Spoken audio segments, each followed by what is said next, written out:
नमस्कार और स्वागत है आपका हस्तक्षेप में। मैं हूं संजीव श्रीवास्तव। आज बात करेंगे हम पश्चिम बंगाल के चुनावों की, जहां विधानसभा के लिए पहले चरण का मतदान पूरा हो चुका है।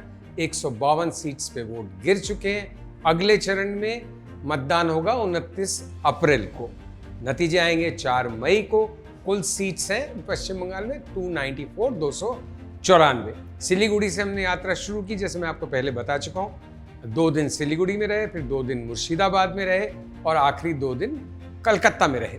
तो उत्तर बंगाल से लेके सेंट्रल बंगाल के मुर्शिदाबाद, मालदा इलाकों से गुजरते हुए फिर हम कलकत्ता प्रेसिडेंसी, जहाँ की सबसे ज़्यादा सीट्स हैं 110 के करीब, कलकत्ता और उसके इर्द गिर्द, वहाँ पे पहुँचे। और अब आपको अपना जायज़ा बताऊँगा कि इन चुनावों में क्या संभावना लग रही है। ध्यान रहे, एक चरण का मतदान बाकी है। लेकिन दोस्तों, आगे बढ़े उससे पहले आपसे अनुरोध कि अगर आपको मेरा कंटेंट अच्छा लग रहा है, पसंद आ रहा है, तर्कसंगत लग रहा है, तो हमारे चैनल को लाइक और सब्सक्राइब कीजिए और हमारे कंटेंट को शेयर कीजिए।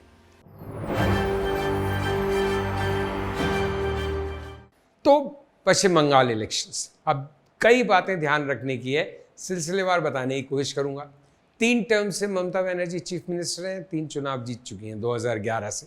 चौथी बार चीफ मिनिस्टर बनने जा रही हैं। अगर बनती हैं तो वो भी एक किस्म का रिकॉर्ड होगा। लेकिन कई लोगों ने हमें पश्चिम बंगाल में बताया कि पश्चिम बंगाल में सरकारें लंबी चलने का एक इतिहास है। कांग्रेस रही 30 साल, फिर 35 साल मार्क्सिस्ट रहे, तो ममता को तो 15 ही साल हुए। मतलब जो भी आते हैं लंबा चलते हैं। दूसरी महत्वपूर्ण बात, मेरे ख्याल से पूरा पश्चिम बंगाल खासा त्रस्त है ममता बनर्जी के शासन से। विकास ठप है, बेहाल है, पूरा स्टेट बदहाल है, गरीबी का ऐसा आलम है आपको अमूमन देखने को नहीं मिलेगा।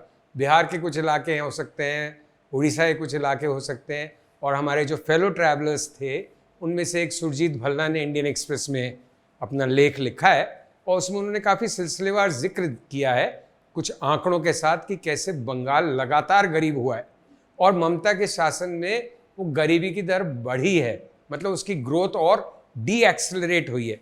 तो बहुत ही एक तरह से शोचनीय स्थिति इकोनॉमिक या आर्थिक मोर्चे पे। लेकिन क्या अर्थनीति या इकोनॉमिक्स इलेक्शंस जितवाती है? तो उसका उत्तर एनडीटीवी के वॉक द टॉक पे बात करते हुए रुचिर शर्मा ने राहुल कंवल से बात की है। वो भी वीडियो आपको दिख जाएगा। उसमें उसने काफ़ी डिटेल में बताया है कि कैसे इकोनॉमिक डेवलपमेंट, विकास और चुनावी परिणामों का कोई सीधा सीधा असर उसके अनुसार नहीं है। जो उन्होंने शोध किया है, रिसर्च की है, उनकी रिसर्च टीम जो बताती है उसके अनुसार जहाँ अच्छा विकास हुआ है और जहाँ विकास अच्छा नहीं हुआ है, अगर आप चुनावी नतीजों को देखें तो रिजल्ट्स कई 50-50 हैं। अच्छा विकास करने वाले भी 50% हार जाते हैं, कम विकास करने वाले और ख़राब शासन देने वाले भी 50% जीत जाते हैं। तो मतलब ये भी मुद्दा कोई बहुत महत्व नहीं रखता या उसका ओवरस्टेट नहीं कर सकते उसका केस चुनावों के परिणामों के मुतल्लिक। तो ये तो हुई 2 बातें। अब तीसरी बात कि कितनी एंटी इनकम्बेंसी है ममता के खिलाफ, कितना बीजेपी जोर लगा रही है। तो दूसरी बात से शुरू करते हैं। बीजेपी ने सारे मतलब घोड़े खोल रखे हैं। उसके बड़े से बड़े नेता वहाँ आ रहे हैं, जम के प्रचार हो रहा है। एसआईआर में जो वोट कटे हैं, अमूमन धारणा ये है उससे बीजेपी को लाभ होगा। लेकिन क्या सच में ऐसा हो रहा है? और जो एंटी इनकम्बेंसी है उसका कितना असर हो रहा है? एंटी इनकम्बेंसी का डेफिनेटली असर हो रहा है। लोग ममता के शासन से, एडमिनिस्ट्रेशन से, गवर्नेंस की स्टाइल से परेशान हैं, त्रस्त हैं। कोई डेवलपमेंट नहीं है, नौकरियां नहीं है। आलू की जो यहाँ पे एक प्रमुख फसल है, आलू और चावल, दोनों के किसान काफ़ी खस्ता हाल हैं क्योंकि प्राइसेस वहाँ बहुत गिर रहे हैं। तो फिर एंटी इनकम्बेंसी का कितना असर होगा और बीजेपी की इस ज़बरदस्त मुहिम का कितना असर होगा? एक एक करके जवाब देता हूँ। एंटी इनकम्बेंसी का असर होगा, ममता की सीट्स कम हो सकती हैं, लेकिन क्या एंटी इनकम्बेंसी इतनी है कि वो चुनाव हार जाएंगी? मुझे उसकी संभावना बहुत ज़्यादा इसलिए नहीं लगती क्योंकि जनता में नाराज़गी है, एक रोष है, एक डिससैटिस्फैक्शन है, लेकिन गुस्सा नहीं है, आक्रोश नहीं है।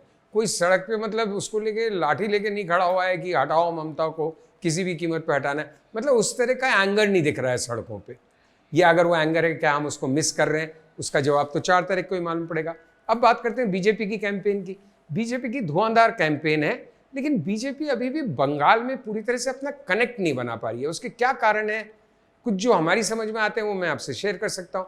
एक तो कारण है कि उनका कुछ बंगला कनेक्ट नहीं हो पाता। हिंदी भाषी नेता हैं ज़्यादातर जो सेंटर से आते हैं, उनका इतना जुड़ाव नहीं महसूस होता। जो बंगाल के आइकॉन्स हैं, चाहे वो रविन्द्रनाथ टैगोर हैं, सुभाष बाबू हैं, चाहे स्वामी विवेकानंद हैं, चाहे वहाँ के इंटेलेक्चुअल्स हैं, सत्यजीत रे से लेकर शरद चंद्र चट्टोपाध्याय, उनकी बीजेपी उसको बिल्कुल सिंक में नहीं रख पाती, किसी वजह से अपने उसमें फर्मे में, अपने सांचे में नहीं ढाल पा रही। वहाँ की कल्चरल जो एक बैकग्राउंड है बंगाल का, कल्चरल नेशनलिज्म है या सब नेशनलिज्म है, उसके साथ वो सिंक में नज़र नहीं आती है। एक तो हिंदी भाषी लगते हैं, दूसरा जो उनका एक परसेप्शन है, कोई बहुत बड़ा नेता ने बोला नहीं है कुछ भी इस तरह की बात, लेकिन एक परसेप्शन है कि ये मच्छी भात को ख़त्म कर देंगे, मीट ईटर्स के रास्ते में आएंगे, वेजिटेरियन बना देंगे स्टेट को। जो बंगालियों के गले नहीं उतरता, गले उतरता है नहीं उतरता ये भी 4 मई को मालूम पड़ेगा। लेकिन तृणमूल के पास ये एक बड़ा मुद्दा आ गया है कि भाई ये बंगाली सोच के नहीं है, और दूसरा ये हमारे खाने पे असर डाल सकते हैं, उसमें रोक लगा सकते हैं। और एक बंगाली आइडेंटिटी, अस्मिता, बंगाली प्रतिष्ठा की बात हो गई है। जो ममता ने नारा दिया ना कि जैसे उसके ओपोनेंट्स हैं वो परिवर्तन की बात कर रहे हैं, बदलाव की बात कर रहे हैं, ममता ने कहा बदलाव नहीं बदला चाहिए, कि हमारे पे जिस तरह से अत्याचार कर रही है बीजेपी की केंद्रीय सरकार, सारी एजेंसीज छोड़ रखी हैं, पैरामिलिट्री सेंट्रल फोर्सेज इतनी ज़्यादा हैं, जिसके लिए बीजेपी का कहना है कि सेंट्रल फोर्सेज इसलिए ज़्यादा हैं कि वहाँ की पुलिस नहीं तो टीएमसी के गुंडों को संरक्षण देती है। तो दोनों तरफ से बहुत ही आरोप प्रत्यारोपों का सिलसिला है, दोनों तरफ से भरपूर प्रोपेगेंडा है। बट ध्यान रखने की बात है कि बीजेपी का 10% का वोट गैप था टीएमसी के साथ लगभग। क्या 10% का वोट गैप को वो ओवरकम कर पाएगी बीजेपी? ये एक बड़ा यक्ष प्रश्न है, जिसका भी उत्तर 4 तारीख को मिलेगा, 4 मई को, जिस दिन रिजल्ट्स आएंगे। तो फिर हम किस तरह से देखें इस इलेक्शन को? जो मुझे लगता है पर्सनली असेसमेंट में कि एक तो ये, जैसे रुचिर ने भी अपनी वॉक द टॉक में कहा है, और भी जो हमारे फेलो ट्रैवलर्स हैं वो कह रहे थे कि कई इलेक्शंस बड़े आसान होते हैं कॉल करना। जैसे हम लास्ट ईयर बिहार गए थे तो वो दिख रहा था कि साफ जीत रही है, स्वीप है, वन वे। उससे पहले लोकसभा इलेक्शंस में भी जब हम लोग साथ में गए थे तो बहुत देश को नहीं लग रहा था, लेकिन हमारी टोली को और मुझे भी खासकर ये दिख रहा था कि एक हंग पार्लियामेंट की तरफ जा रहे हैं और बीजेपी की स्पष्ट मेजॉरिटी नहीं है। कुछ बार मिस्टेक भी हो जाती है। 2019 का इलेक्शन समझने में थोड़ी गलती हुई थी, यूपी 2022 भी पूरी तरह से सही आकलन नहीं कर पाए थे, लेकिन अमूमन 80-85% आकलन सही हो जाता है एज ए ग्रुप।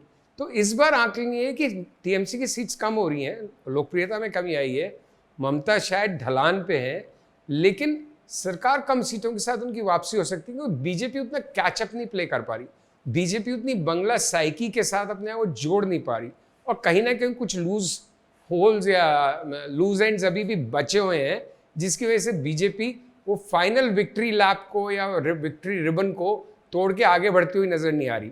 लेकिन फिर इस डिस्क्लेमर के साथ कि नतीजे तो 4 मई को ही आएंगे, ये हमारा परसेप्शन है कि कम सीट्स के साथ लेकिन टीएमसी सकती है।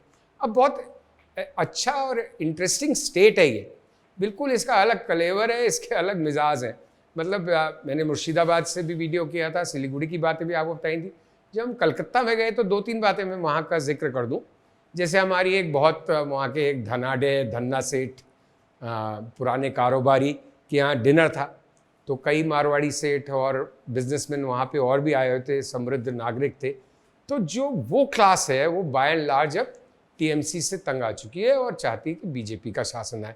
लेकिन ध्यान रहे वो 2021 यानी पिछले चुनाव में भी यही चाहते थे, कम हो बेश। दूसरी बात ये कि हम जब प्रेसिडेंसी कॉलेज गए, बीच में एक दिन 2-3 घंटे का समय था, तो इतना फेमस कॉलेज है प्रेसिडेंसी, जो अब यूनिवर्सिटी है, प्रेसिडेंसी यूनिवर्सिटी, वहाँ के स्टूडेंट्स से मिलके जो आनंद आया उसका बखान कर पाना मुश्किल है। एक तो आप थोड़ा स्टूडेंट्स के बीच में खुद भी अपने पुराने दिन याद करते हैं और एक अच्छी अनुभूति होती है, लेकिन ज़्यादा अच्छी अनुभूति इस बात की कि कितने सुलझे हुए दिमाग के, कितने पढ़े लिखे और कितने आर्टिकुलेट, अपने पॉइंट ऑफ व्यू को कितना अच्छी तरह रख पा रहे थे, बिल्कुल 12th स्टैंडर्ड पास करके आए हुए स्टूडेंट्स भी जो फर्स्ट ईयर में ही हैं अभी अंडर ग्रेजुएशन में। तो एक ओवरऑल बड़ा ही अकेडमिक माहौल, सत्यजीत रे से लेके अमर्त्य सेन से लेके एक से एक बड़े वैज्ञानिक, अर्थशास्त्री प्रेसिडेंसी यूनिवर्सिटी और कॉलेज से निकले हुए हैं, और उसकी झलक हमें इन नए स्टूडेंट्स में भी दिख रही थी। बहुत ही इंटरेस्टिंग और कुछ हद तक हम ये भी कह सकते हैं क्रांतिकारी और कुछ मार्क्सवादी पुट के साथ ग्राफिटी हर जगह छपी हुई, उसकी तस्वीरें आप देख रहे हैं जब मैं बोल रहा हूँ। तो एक वहाँ का बड़ा इंटरेस्टिंग माहौल था और वहाँ भी लोग, स्टूडेंट्स जो थे वो टीएमसी से परेशान थे। उनका मत था कि अगर मार्क्सिस्ट कहीं रेलेवेंट होते तो शायद वो सीपीएम को वोट करते, लेकिन वो बीजेपी के साथ आइडेंटिफाई नहीं कर रहे। तो ये भी एक पॉइंट है, जो बंगाली इंटेलेक्चुअल है कहीं ना कहीं अभी भी स्वयं को बीजेपी से कटा हुआ महसूस करता है या अलग थलग महसूस करता है उनकी राजनीति और पॉलिटिक्स की वजह से, जबकि वो टीएमसी से बिल्कुल उसका मोहभंग हो चुका है, ममता और टीएमसी से, बट लैक ऑफ ऑल्टरनेटिव ये मुद्दा है। और जब मैं मार्क्सिस्ट और कम्युनिस्ट की बात कर रहा हूँ तो आप ये तस्वीरें देखिए, ये 85 साल के विमान बोस हैं, मार्क्सवादी नेता, पुराने नेता, वो हमें मिले थे एक दिन रास्ते में जब हम ट्रैवल कर रहे थे, कलकत्ता की तरफ आ रहे थे, कलकत्ता से कोई 125-150 किलोमीटर पहले, और 85 साल की उम्र में सिगरेट पी रहे हैं, आराम से नॉन एसी बलीरो में घूम रहे हैं, अभी भी आवाज़ में पूरी बुलंदी है, एक स्पष्टता है थॉट की, और बड़े कॉन्फिडेंस के साथ, मतलब वो जैसे भूले बिसरे गीत होते हैं ना, या मतलब कारवां गुजर गया गुबार देखते रहे, वैसी उनका स्थिति। वो कह रहे मार्क्सिस्ट अभी भी रेलेवेंट है और थर्ड फोर्स इमर्ज करेगा इस इलेक्शन में, जिसकी संभावना बहुत कम लगती है, लेकिन कांग्रेस और मार्क्सिस्ट दोनों, सीपीएम अपना खाता खोल सकते हैं। ध्यान रहे 2021 के चुनाव में शायद दोनों के 0-0 सीट्स थी, तो दोनों की अकाउंट ओपनिंग हो सकती है, बट बहुत रेलेवेंट फोर्स बनेंगे इसमें शंका है। तो अगेन घूम फिर के बंगाल में बीजेपी अपना बेस्ट फुट फॉरवर्ड कर रही है, सारे उसने दम खम झोंक रखा है, सारे एफर्ट कर रही है, लेकिन रिजल्ट्स में तब्दील हो पाएगी, जीत में तब्दील हो पाएगी, अभी कहना बहुत मुश्किल है। टीएमसी अलोकप्रिय है, लोग उससे तंग हैं, लेकिन शायद इस सब के बावजूद भी जीत जाए, इसकी संभावना अच्छी खासी है, कम से कम हमारी नज़र में, और हम गलत हो सकते हैं। बाकी नतीजे नज़र आएंगे आपको और मालूम पड़ेंगे 4 मई को, जब रिजल्ट्स आएंगे। 29 तारीख की शाम एग्जिट पोल आएंगे, लेकिन एग्जिट पोल को उतना सीरियसली मैं लेता नहीं, असली रिजल्ट तो 4 मई को ही आएंगे, उस दिन मालूम पड़ेगा। और भी कुछ एक आध बिंदु हैं जो बड़े इंटरेस्टिंग है। बंगाल का जो एक पूरा आर्गुमेंटेटिव नेचर है, एक जो कैरेक्टर है कलकत्ता का, वो सच में एक उसका एक अलग सा स्वरूप है, उसमें एक थॉट दिखता है, कहीं एक सोच दिखता है, वहाँ के लोगों में एक अलगपना दिखता है, जो उनको कुछ शायद बेहतर बना देता है। थोड़ा हिंसक हैं, थोड़े बहुत ज़्यादा आर्ग्यूमेंट करते हैं, बट एक उनका थॉट प्रोसेस इवॉल्व है। अब वो कितना ज़मीन पे ट्रांसलेट होता है वोट्स के संदर्भ में। दूसरी बात ये भी है कि हिंदू मुस्लिम बड़ा इशू है, इन्फिल्ट्रेशन बड़ा इशू है, लेकिन ज़्यादातर जगहों पे हमें कोई कम्युनल टेंशन नहीं दिखी। वो एक वेलकम बात है, इन्फिल्ट्रेशन और हिंदू मुसलमान इशू इतना प्रमुखता से चर्चा में होने के बावजूद। और एक बात और अंत में, कि ये जो वोटर टर्नआउट की बात है फर्स्ट फेज की, कि पिछली बार 82% था, इस बार करीब करीब 92-93% है, जिसमें लोग बहुत कुछ इंटरप्रेट कर रहे हैं। इसमें तो सिर्फ डिनोमिनेटर चेंज हो गया है। देखिए, जब एसआईआर में वोट्स कटे हैं, तो पिछली बार अगर 10 वोटर थे और 8 लोगों ने वोट डाला तो 80% वोटर टर्नआउट हुआ। अब जब वोटर ही 9 हो गए हैं और 8 लोगों ने अभी भी वोट डाला, तो वो 90% के अबव वोटर टर्नआउट हो गया। तो मैं उसको बहुत सिग्निफिकेंस नहीं देता, लेकिन दोनों पार्टीज, बीजेपी और टीएमसी, उसको ऐसे इंटरप्रेट कर रही हैं। बीजेपी कह रही है कि एंटी इनकम्बेंसी, सरकार से नाराजगी का वोट है जो उनके पक्ष में आया है, और टीएमसी का कहना है कि ये जो लोग बच गए एसआईआर में, जिनके नाम और जिनके नाम नहीं कटे, उन्होंने बड़ी वेंजेंस के साथ वोट डाला है। एक और फैक्टर जो शायद इंपॉर्टेंट रहेगा, कि जो बड़ी संख्या में बंगाली वापस जा रहे हैं, खासकर जो थोड़े गरीब तबके के जो काम कर रहे हैं देश भर में, वो जो लौट के वोट डालने जा रहे हैं, उनका वोट किस तरफ जा रहा है, बीजेपी या टीएमसी की तरफ। काफ़ी स्पॉन्सर्ड ट्रिप्स हो रही हैं उनकी, अरेंज ट्रिप्स हो रही हैं, उनको भेजा जा रहा है, उनका इंतजाम किया जा रहा है पूरी तरह से, लेकिन वो वोट किसको देंगे, बड़ी संख्या है चूँकि उनकी, इस पर भी काफ़ी कुछ रिजल्ट्स निर्भर करेंगे। तो just a very quick sum up, मतलब हाल के सालों में शायद ये सबसे मुश्किल इलेक्शन है इसको कॉल करना। फिर भी टीएमसी अलोकप्रिय है, ममता अलोकप्रिय है, उनकी लोकप्रियता कम हो रही है, लेकिन क्या इतनी कम हो रही है कि सरकार से हट जाएंगी? मुझे लगता है मुश्किल है। शायद वो कम सीट्स के साथ वापस आएँ, और बीजेपी तमाम एफर्ट्स के बावजूद क्या वो विनिंग पोस्ट छू पाएगी और उसको पार कर पाएगी, अभी कह पाना मुश्किल है, लेकिन ये उनका बेस्ट एफर्ट है। तो कुल मिला के बहुत tight election, very close to call, but let's wait for the fourth. तो दोस्तों, अगर आपको मेरा ये संवाद अच्छा लगा, हमारी पेशकश पसंद आई है, तो हमारे चैनल को लाइक और सब्सक्राइब कीजिए और प्लीज़ कंटेंट को शेयर कीजिए।